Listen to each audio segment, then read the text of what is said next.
Why are they replaced when they are only 5% spent? This is asking about spent nuclear fuel. When we dispose of them, 95% of the potential energy that you could get out from nuclear fission is still there, and we then throw them away. We don't recycle them.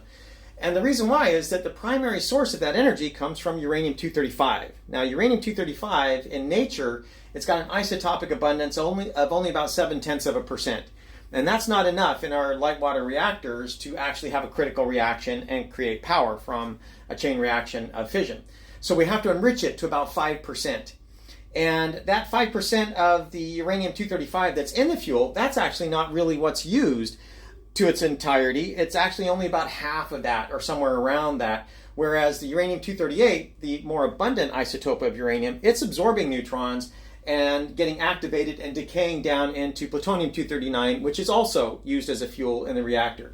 And so by the end of the lifetime of that spent fuel rod, if you burn it to its maximum amount, then it's about half uranium-235 and half plutonium-239 that's being burned as fuel.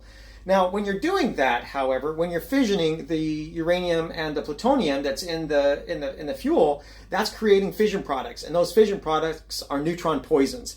So you need the fissile nuclides, plutonium-239, uranium-235, to keep the chain reaction going. But all the fission products, all those decay products that come from that, the cesiums, the strontiums, the iodines, kryptons, all of those things, they will absorb neutrons and they become neutron poisons, and it prevents the reaction from continuing. And so you need to remove those fission products in order to be able to recycle the fuel. And so it's actually a chemical process that you have to do. If you do something like a molten salt reactor, you're doing that continually. The reprocessing is happening on site instead of at a separate nuclear facility.